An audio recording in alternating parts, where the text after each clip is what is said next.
Kalau siang mungkin ada angkot, iya kan? Banyak akses transportasi. Iya. Tapi kalau malam, Iya betul. jalan rusak. Nah gitu. Betul. Nah gitu. Maka setelah di penyerahan ke provinsi itu sekarang alhamdulillah sudah terbangun jalan provinsi di sana. Kita ambil contoh di Kabupaten Tangerang. Iya. Banyak yang bilang, oh ini jalur provinsi, ini kabupaten, ini nasional. Padahal jalannya sudah rusak. Masyarakat tuh cuma perlu diperbaiki karena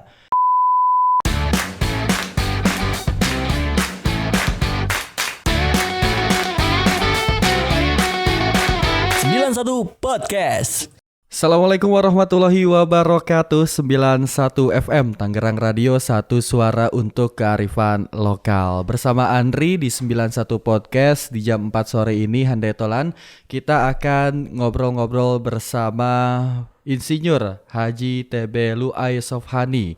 Beliau ini adalah anggota DPRD Provinsi Banten, Komisi 4 ya Pak Haji ya? Komisi 4 DPRD. Alhamdulillah. Bagaimana kabarnya Pak Haji? Sehat walafiat. Alhamdulillah sehat. Pak Haji ini datang dari provinsi KP3B apa dari mana Pak? Ya dari hari ini ada kegiatan lain, jadi kita dari rumah tadi langsung. Oh dari rumah, alhamdulillah. Tapi nggak terhalang oleh hujan ya Pak? Enggak. Sehat Pak Haji? Sehat walafiat. Alhamdulillah sehat. Komisi 4 ini kalau boleh tahu menangani hal apa nih Pak Haji? Komisi 4 itu mitra kerjanya berkaitan dengan infrastruktur. Infrastruktur. Ya. Oke. Perencanaan pembangunan juga termasuknya dan lingkungan hidup.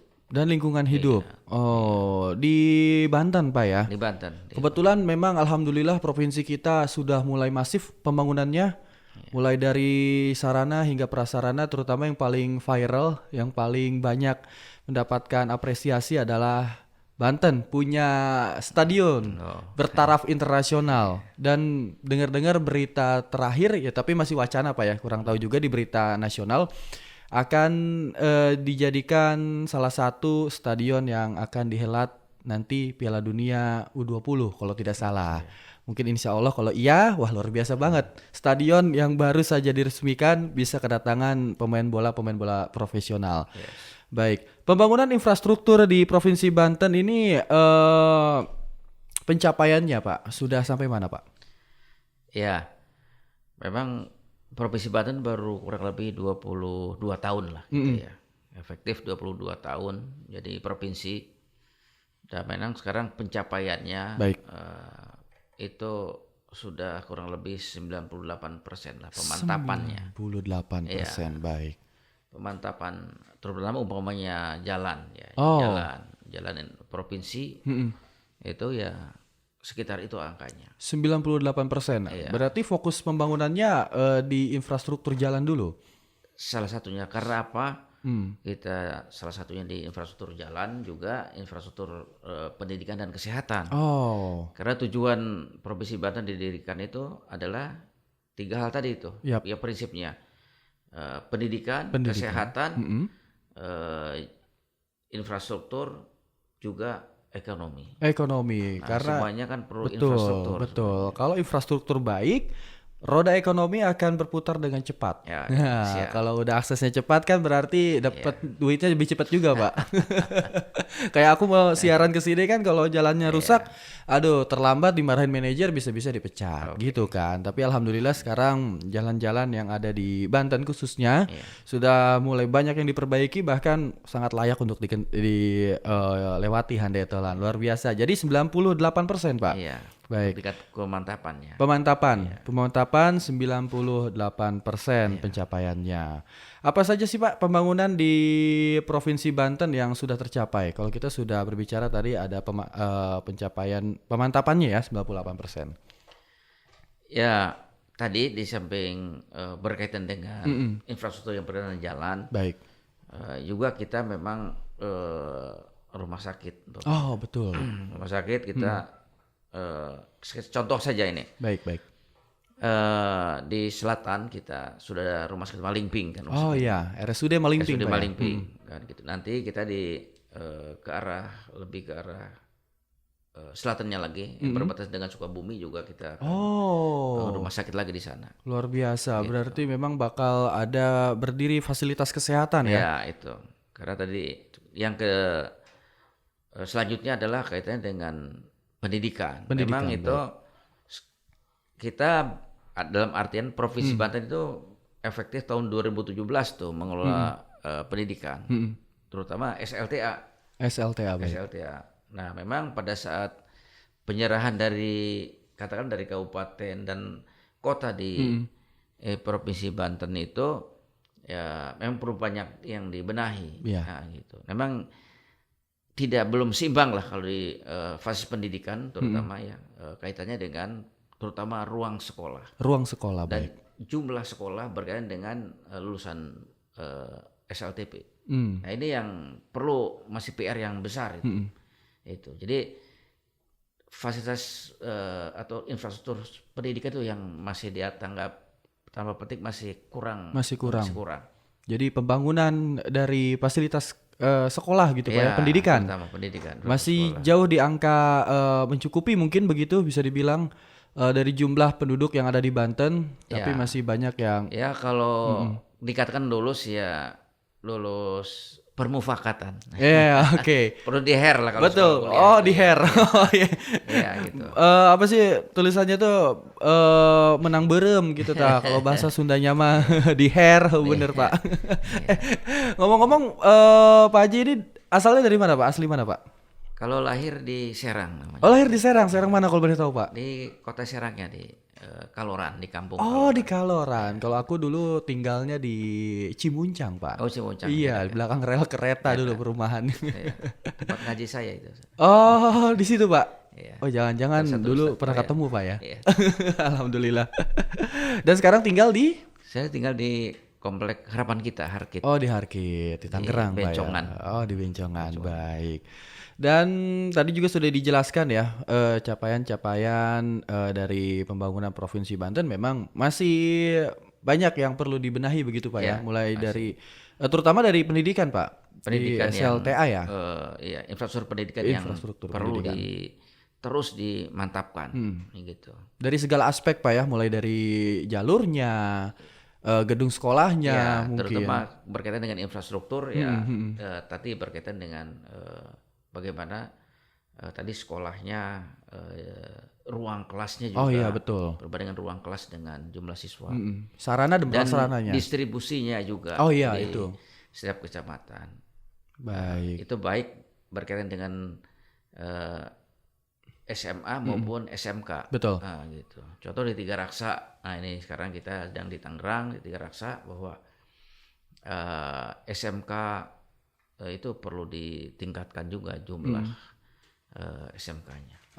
Jadi perlu ada penambahan sekolah baru mungkin begitu Sekolah Pak baru. Ya? Khususnya di Tangerang. Ini. Karena memang jumlah penduduk kita di Tangerang kurang lebih 3,5 juta. Betul. Dan usia rata-rata pendidikan di lama sekolah di Provinsi Banten juga di Tangerang ini kurang lebih 8,8 tahun. Berarti SMP kelas 2 semester pertama. Yaitu kan. Nah, kenapa ini bisa terjadi? Karena tadi itu pada saat si siswa mau ke SLTA lemah sekali aksesnya. Jadi sebelum-sebelum udah down dulu. Udah menyerah duluan gitu. Iya, jadi itulah kurang ini. Baik. Jadi dibutuhkan jumlah yang mungkin sedikit lebih banyak lagi karena mengingat ya memang Tangerang selain penyangga ibu kota untuk saat ini jumlah penduduk juga mungkin bisa dibilang lebih banyak ya. Fasilitas pendidikan juga sangat diperlukan karena mempersiapkan pemimpin-pemimpin muda. Betul banget Pak. Dan tentu saja kita sudah tadi kewenangan provinsi itu kan. Betul. Kalau SLTA.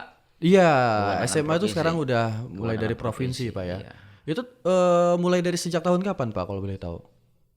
Sebenarnya efektif 2017. Baru 5 tahun memang kita. Baru 5 tahun. Kurang lebih 5 tahun lah. Masih dalam tahap berjalan Pak ya? Iya, jalan. Ya. Baik. Dari pemanfaatan infrastruktur tadi Pak ya, mulai dari jalan hingga pembangunan sekolah, tujuan-tujuan lain dari pemanfaatan pembangunan infrastruktur untuk masyarakat Provinsi Banten sendiri itu sebetulnya untuk apa sih Pak? Ya, pertama tentunya pelayanan. Coba bisa dibayangkan, kita bayangkan pada saat terjadi tsunami di betul.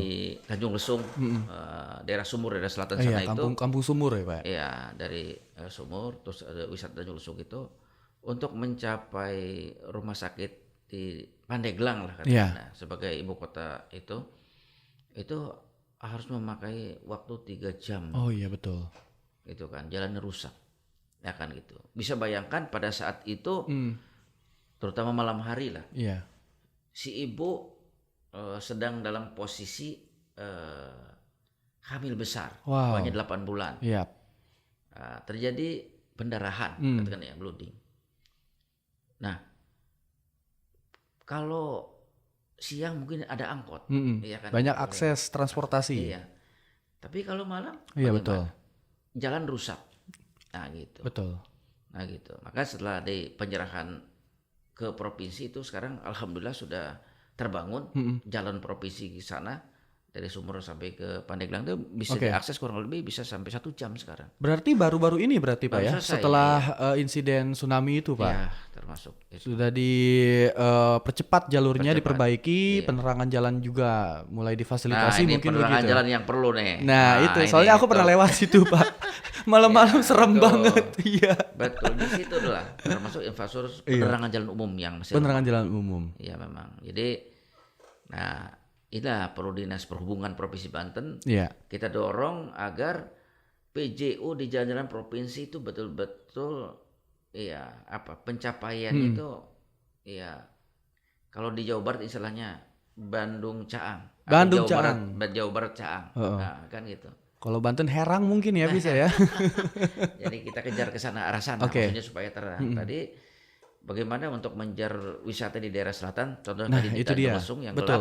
Betul. Jadi orang mau ke sana, Oke. Walaupun sekarang tol sudah sampai itu dia. Rangkas ya, akses jalan sudah mulai sedikit agak kita buka. Terbuka gitu Pak ya. Berbicara mengenai wisata, karena Banten ini memang bukan terkenal, memang sudah dikenal sebagai provinsi yang mempunyai beberapa daerah wisata, baik itu kuliner. Kalau ditanya pantai sih udah jangan ditanya Pak ya. Kita dari Anyer sampai ke arah selatan pun alhamdulillah bagus-bagus semua. Dan akses infrastruktur untuk pengelolaan tempat wisata di Provinsi Banten, apakah nanti akan ada tujuan ke sana gitu Pak untuk pembangunan wisata? Ya, makanya jalan-jalan provinsi akses. Termasuk juga di dalamnya tadi penerangan gitu ya. Kemudian fasilitas lainnya itu harus tersedia taman dan sebagainya. Nah makanya contoh umpamanya dari Tangerang, dari Kosambi sampai ke Kesemen di Serang itu jalan provinsinya harus bagus. Ya gitu, harus begitu. Ya memang sekarang masih penerangan jalan umum kurang dan lebar jalannya yang juga masih perlu ditingkatkan. Betul. Tidak berimbang dengan jumlah volume kendaraan. Betul. Gitu. Ini yang masih terus kita harus mantapkan. Karena seperti yang kita ketahui juga ya Pak, kalau di hari-hari libur gitu, di hari-hari besar, Banten itu udah diserbu sama wisatawan yang mungkin punya spare waktu istirahat yang cuma sebentar, pengen liburan, perginya ke Banten gitu Pak. Itu luar biasa, depan rumah udah lalu lalang kendaraan tuh. Berarti ada rencana dan juga sudah dimulai gitu ya proses untuk pembangunan infrastruktur. Infrastruktur dalam rangka untuk menunjang perekonomian berarti termasuk di dalamnya pariwisata. Untuk wisata. Baik untuk di daerah Tangerang Raya maupun di daerah Pandeglang, Lebak maupun Serang. Oke, jadi keseluruhan ya Pak ya. Keseluruhan. Baik, dan informasi berikutnya nih Pak mengenai infrastruktur, karena Bapak di Komisi 4 tentunya bidang ini yang Bapak tangani. Pembangunan infrastruktur yang tadi sudah kita singgung di awal-awal perjumpaan, Banten International Stadium. Ini luar biasa, sekali lagi aku mau bilang, karena akhirnya gitu Banten udah ada yang bisa dibanggakan gitu kalau lagi sama teman-teman ngomongin bola gitu kan. Apalagi kan DKI Jakarta juga ya, Banten juga punya. Nah, di Provinsi Banten ini memang seperti yang kita ketahui mempunyai, untuk sementara apa sudah ditetapkan sih Pak nama Banten International Stadium? Ya sudah adanya Banten International Stadium ya. Masih berjalan gitu Pak ya? Masih berjalan. Tadi masih kan berjalan. Stadion Internasional Banten. Iya. Pakai bahasa Inggris sekarang dibalik. Betul, Banten International Stadium. Pakai Ya, pakai bahasa Indonesia lah yang bahasa baik. Indonesia, stadion gitu ya. Stadion Internasional Banten. Ya, mungkin bisa dibilang begitu, Pak. Baik. Jadi di stadion kebanggaan milik masyarakat Banten ini, apakah sudah memenuhi sarana dan prasarananya, Pak? Nah, betul. Nah, ini yang perlu prasarana yang lainnya yang perlu tingkatkan. Umpamanya aksesnya itu. Jadi supaya kalau ada kegiatan di tadi di bis itu ya, Banten Stadium itu tidak menimbulkan kemacetan. Oh iya betul. Makanya akses akan dibuat. Nah sekarang sudah ada pembebasan lahan dari Palima sampai ke Baros. Palima sampai ke Baros. Iya, kita membuat tadi itu jalan lingkar ya atau sodetan supaya tidak mengikuti jalan yang nasional itu. Karena memang depan-depanan banget ya Pak ya? Ya, terjadi cross dengan kendaraan yang lain di situ. Maka perlu akses lain. Kalau ada kegiatan orang atau masyarakat bisa punya alternatif. Betul. Mencapai. Kasus kemarin adalah untuk mencapai ke sana kadang-kadang 3 jam dari pas pembukaan itu Pak ya? Pembukaan. Nah ini memang saking antusias masyarakat. Sangat antusias. Dan juga luar biasa meriah ya Pak. Jadi dibuatlah alternatif lain, sodetan atau jalan mungkin penghubung yang lain ya untuk masyarakat yang ingin menuju ke arah Baros Pak ya. Iya, ke arah Baros. Selain prasarana untuk penambahan jalan, apakah di parkir juga? Parkirnya juga taman gitu ya. Taman, parkir, itulah kemudian juga tadi air bersih termasuk di dalamnya toilet dan sebagainya perlu yang ini juga. Itu masih dalam tahap pembangunan. Kita siapkan gitu. Jadi pokoknya di situ tuh nanti sarana olahraga tuh mulai dari toilet, parkir, taman juga, kantin juga mungkin pasti ada ya Pak ya. Pasti. Kopi lah kafe. Oh iya, ngopi-ngopi di sana enak. Dan untuk ini klinik olahraganya Pak bagaimana? Apakah sudah disiapkan? Betul. Nah ini juga salah satu yang harus secepatnya ada klinik olahraga di sana. Betul. Nah ini karena Andri sendiri ini kan fisioterapi Pak. Mantap. Punya rekan-rekan banyak di wilayah Banten gitu, rekan-rekan alumni sono juga udah nanya-nanya nih, aduh gimana ya biar bisa jadi masukan yang luar biasa nih. Medis jadi, gitu. Dengan kita berjumpa ini ada hal-hal yang baru. Betul yang Pak. Kadang-kadang seolah-olah kita hanya physically aja. Tapi sarana penunjang. Nah itu. Misalnya utama sarana penunjang itu harus sudah disiapkan. Betul Terima sekali. Terima kasih juga nih. Iya siap Pak. Semoga bisa membantu nanti rekan-rekan dari fisioterapi karena kan memang dalam berolahraga juga kan ada yang namanya latihan dan cedera ya Pak ya. Jadi kalau misalkan ada sarana klinik khusus untuk penanganan cedera olahraga itu sangat bisa membantu dan bisa membuka mata masyarakat bahwa berolahraga itu perlu tapi harus tahu secara baik gitu biar tidak rentan terkena cedera. Apalagi kalau hari Sabtu Minggu di tempat olahraga masyarakat terjadi apa-apa itu kan sudah betul. Sistemnya bagus. Semoga nanti dibangunkan Pak. Siap. Fasilitas kesehatan olahraga. Kesehatan olahraga. Siap. Ini mungkin bukan masukan ya, tapi harapan begitu Pak. Yang harus harapan. Dicapai, betul. Karena kan fungsi kita karena ini bagaimana tadi pendidikan kesehatan. Itu dia. Infrastruktur. Nah, di kesehatan itu kan termasuk kesehatan olahraga. Betul sekali. Dan perlu kita siapkan infrastrukturnya. Dan kita gunakan masyarakat khususnya pemuda-pemuda asli Banten yang mau ikut membantu gitu Pak ya, mulai dari fasilitas kesehatannya, bahkan semoga bisa mencetak atlet-atlet yang go internasional Pak. Karena kan adanya sarana-sarana olahraga di Provinsi Banten luar biasa. Semoga cepat terrealisasikan nih Pak. Selain Banten International Stadium, apakah ada infrastruktur mulai dari di luar dari olahraga yang akan dibangun dalam waktu dekat ini Pak di Provinsi Banten? Yang dibangun oleh provinsi ya ada yang langsung tadi betul. Stadium, ada yang juga kerjasama dengan pemerintah pusat. Umpamanya kita punya bendungan Sindang Heula. Sindang Heula itu bendungan Sindang Heula. Tanahnya kita siapkan, kemudian pembangunannya bersama-sama dengan pemerintah pusat. Oke. Nah itu airnya dari Cibanten itu untuk air baku dan air bersih Serang, Cilegon gitu, Kabupaten dan Cilegon. Oke. Gitu. Nah ini yang perlu. Nah kemudian yang kedua adalah di Karian, di Lebak. Oh, Bendungan Karian. Bendungan Karian. Nah itu kita bantu juga kerjasama terutama dengan pemerintah pusat.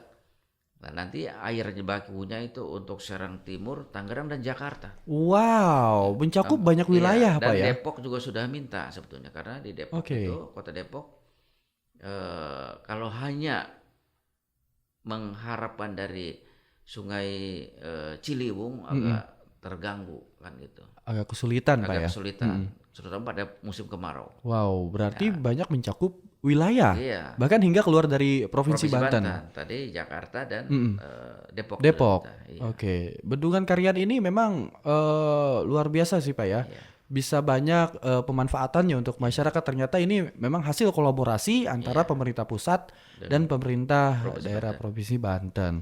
Dan nanti hasilnya bisa dirasakan oleh masyarakat Banten dan di luar Banten. Progresnya udah selesai Pak ya? Atau masih berjalan? Kalau pembangunannya masih berjalan. Masih berjalan. Gitu. Tapi kalau bendungannya sudah kan gitu ya. Ya. Tinggal pemantapan pintunya. Nanti ada jalur yang dari bendungan itu untuk air baku tadi itu. Oke. Baik untuk sawah maupun untuk air minum. Air minum dan juga untuk pengairan petani gitu Pak ya.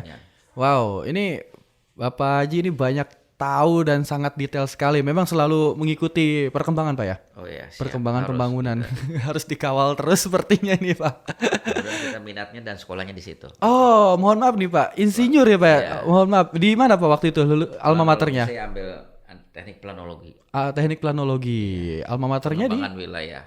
Di kampus di Bandung, di Universitas Islam Bandung. Wah, luar biasa. Cita-cita aku dulu tuh Pak Haji, pengen jadi insinyur ya. Semoga tercapai nanti. Insya Allah. Baik, di sela-sela kesibukan Pak Haji, buat refreshing diri gitu, biar santai-santai, biar nggak terlalu mumet. Apa yang dilakukan gitu Pak, buat santai-santai? Saya biasanya jogging. Jogging. Baik, olahraga. mohon izin Pak sebentar. Oh iya. Jogging, jogging, Iya. kemudian juga ya happy lah melalui wisata dan sebagainya. Oh, jadi tipikal orang yang suka berwisata juga. Iya. Aduh, wisata apa nih Pak? Pantai kah atau pegunungan? Hampir saya wisata. Laut saya sedang berenang di laut, gunungan juga ke Baduy saya sampai ke dalam jalan kaki terus. Pernah Pak? Iya. Telusur Baduy gitu. Wow. Atau kalau kuliner ya Tangerang, insya Allah hampir semua Kisah Maun kita keliling semua gitu. Sudah menjadi pusat kuliner di wilayah Jabodetabek lah. Iya. Banyak vlogger-vlogger ya Pak ya, YouTuber-YouTuber yang datang untuk meliput. Jadi luar biasa sekali untuk peningkatan UMKM masyarakat Banten khususnya di Tangerang. Kalau ngomongin Baduy ini Pak, aku sih dengar desas-desus ya Pak ya, mungkin ya nggak tahu juga ini benar atau enggak. Akan ada pembangunan yang cukup masif di sana Pak. Ya itu di luar Baduynya, di luar. Oh di luar Baduy. Di luar. Oh iya bukan di pemukimannya, ya bukan karena memang tidak boleh dijamah betul. Jadi sekarang kan baru ada Damri umpamanya yang dari Serang ke Ciboleger kan gitu, terminal di situ. Nah itu di bagian situnya lah. Jadi terminal diperbaiki dan sebagainya. Supaya kemudian jalan akses ke sana juga. Betul. Wah itu udah bagus jalannya. Iya. Udah luar biasa. Itu jalan provinsi sebagainya. Oh itu provinsi pengerjaannya Pak. Iya. Kemarin naik motor mulai dari sini ke arah Baduy karena kebetulan ada saudara juga di Baduy yang punya radio gitu, sering mampir. Apalagi kalau musim durian nih Pak. Oh siap. Mantap. Itu akses jalannya udah luar biasa. Malah kita sangat menikmati perjalanan karena tidak dikhawatirkan oleh jalan yang berlubang dan sebagainya. Bahkan mohon maaf jembatan yang kemarin itu udah luar biasa kokoh gitu Pak. Dan aku lihat juga di pinggir-pinggir sungai apa ya kalau nggak salah namanya Cidurian atau apa lupa, itu sudah mulai sedang ada pembangunan penataan gitu Pak. Itu luar biasa sih, jadi lebih rapi dan juga bisa dibilang jadi tempat wisata yang baru untuk masyarakat lokal. Iya. Jadi memang sudah ada terminal Ciboleger ya, sedang Ciboleger, dirapihkan. situ ya, untuk Baik. Karena memang bagaimanapun Baduy adalah salah satu budaya yang harus kita jaga, baik oleh Pemprov Banten bahkan nasional juga, Pak. Iya. Karena ini adalah adat budaya yang sungguh unik di tengah-tengah modernisasi zaman. Iya. Saudara-saudara kita yang di Baduy masih kekeh dengan gaya mereka seperti leluhur mereka dulu. Oke Pak, infrastruktur apa yang akan menjadi jangka panjang untuk Provinsi Banten ke depannya?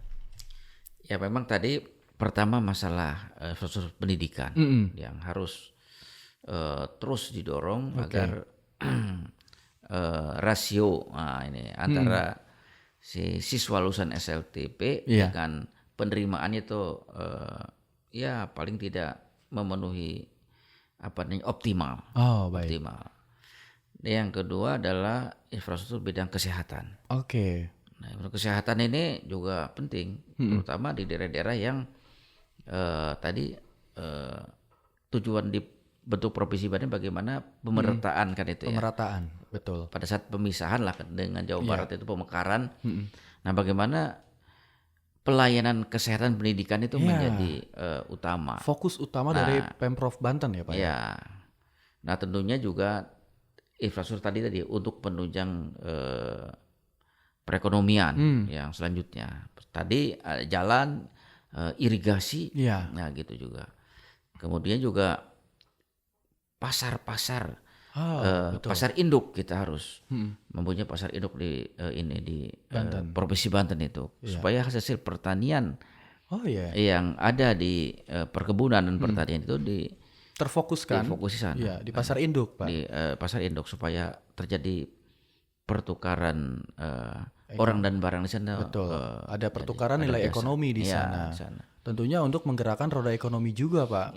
Karena kalau ada pasar induk kan ada jual beli barang, jual beli dan lain sebagainya. Pasti di situ ada yang jual makanan. Dan pokoknya bakal jadi induk pertukaran ekonomi juga di sana. Baik. Jadi infrastruktur yang sedang difokuskan adalah sekolah, pendidikan dan juga kesehatan. Juga tadi bagaimana kita sebagai pusat ini.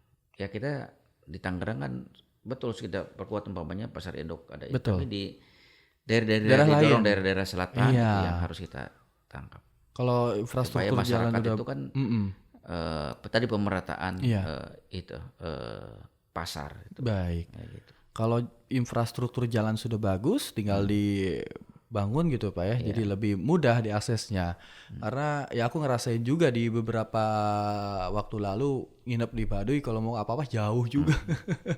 Nanti lokasinya rencananya di sekitar antara kecamatan ini dari Cikande arah ke Lebak itu kan ke arah Rangkas. Iya, ke arah Rangkas, ke arah Rangkas itu di situlah di kurang lebih lokasinya. Lokasinya di dekat-dekat sini Pak ya, di Cikande ke arah Rangkas itu. Ke arah Rangkas ke sana. Baik, semoga cepat terrealisasikan dan lancar gitu Pak ya, agar masyarakat bisa lebih mudah mengakses, lebih terdorong kembali roda ekonomi karena ya di saat ini setelah pandemi walaupun sekarang masih tapi semoga roda ekonomi kembali berputar khususnya untuk masyarakat Banten dengan pembangunan-pembangunan yang sudah direncanakan oleh Bapak khususnya di kita juga Komisi 4 mendorong tadi kaitannya dengan infrastruktur wisata itu di pinggir pantai itu yang ada pelabuhan penyeberangan untuk dari Tangerang punya ke Pulau Seribu punya di utara Tangerang ini mulai dari Cituis kemudian yang di Kosambi maupun yang di Tanjung Pasir itu tempat penyeberangannya tuh menjadi lebih manusiawi lah kan gitu ya. Betul ya gitu penyeberangan di ke arah sana. Harus itu juga bagian daripada pembangunan. Itu di samping tadi peran pusat peran kabupaten karena 0 sampai 14 mil kan sebenarnya masih kewenangan provinsi. Betul. Ya kan kecuali kalau perjanjian yang besar oleh pemerintah pusat. Nah, maka tadi pelabuhan penyeberangan ya gitu. Kalau dari orang dari Jakarta ke Pulau Seribu ya wilayahnya. Betul. Tapi kan secara sosiologis, ya itu kan apa dan geografis Betul. gitu ya. Kalau lihat itu peta dekat gitu, Tangerang. lebih dekat ke Tangerang. Nah, gitu kan. Nah, itulah gitu kita dorong kan gitu ya supaya aksesibilitas tadi. Sektor lainnya adalah wisata juga Pak Wisata itu untuk yang berwisata. Karena bagaimanapun kita juga harus memperhatikan keselamatan ya, Iya. bukan hanya sekedar ada gitu Pak. Tapi banyak perhitungan yang harus dilakukan agar masyarakat bisa lebih nyaman dalam menggunakan infrastruktur yang telah disediakan. Luar biasa Pak Haji Insinyur Haji TB Luai Sofhani, ini anggota DPRD Provinsi Banten, Komisi 4 Pak ya. Ini terakhir nih Pak, harapan untuk infrastruktur yang ada di Provinsi Banten Pak. Ya kalau sudah dibangun cepat digunakan untuk masyarakat. Oh, lebih cepat lebih baik. Lebih bagus. Dan kita memang kejar pencapaian itu. Oke. Ya gitu. Baik. Nah, baik itu yang infrastruktur langsung yang dibangun provinsi maupun yang dari kabupaten, kota, kan gitu. Dan kita memang kalau memang rantainya terlalu panjang, yang katakanlah di pemerintah kabupaten kota itu nggak semuanya punya dana yang cukup, maka kita dorong kalau memang itu fungsi kabupaten gitu ya. Nah provinsi Banten bisa apa kira-kira kan ya. Bagi masyarakat kan nggak tahu nih fungsi provinsi mau kabupaten atau nasional, yang penting jadi fasilitasnya ada bagus, gitu ya. ada. Betul. Makanya provinsi harus memberi atau mendorong melalui bantuan keuangan. Nah itu dia. Nah bantuan keuangan kepada pemerintah kabupaten atau kota itu berbesar itu. Jadi bukan ada hanya bagi hasil gitu, Pak, ya? fresh money dong, kan gitu untuk kegiatan itu. Karena kan seperti yang kita ketahui infrastruktur jalan, kita ambil contoh di Kabupaten Tangerang. Banyak yang bilang, oh ini jalur provinsi, ini kabupaten, ini nasional. Padahal jalannya sudah rusak. Masyarakat tuh cuma perlu diperbaiki karena ya mereka menggunakan itu pergi bekerja gitu kan. Terus mungkin ada kendaraan darurat seperti pemadam atau ambulans yang takutnya terkendala karena akses jalan yang kurang baik gitu kan. Bisa jadi bermasalah nantinya. Masyarakat kan cuma pengen diperbaiki, udah itu aja. Oh jadi solusinya itu Pak ya, ada pendanaan fresh money yang untuk kabupaten kota. Dan diperbesar. Oh ini sedang sudah ada, tapi perlu ditingkatkan itu. Tapi ini sedang dikaji apa, bagaimana Pak? Sudah dilaksanakan, tapi angkanya masih menurut saya masih kurang sesuai. Ya masih minimalis lah. Masih minimalis. Baik. Semoga nanti apa yang diharapkan bisa cepat terrealisasikan karena dari Bapak lah suara masyarakat bisa tersalurkan. Bayangkan begitu Pak. Di Kabupaten Tangerang kan contoh umpamanya kita di Kabupaten Tangerang itu paling besar penyumbang PAD. Betul. Tapi bantuan tadi itu.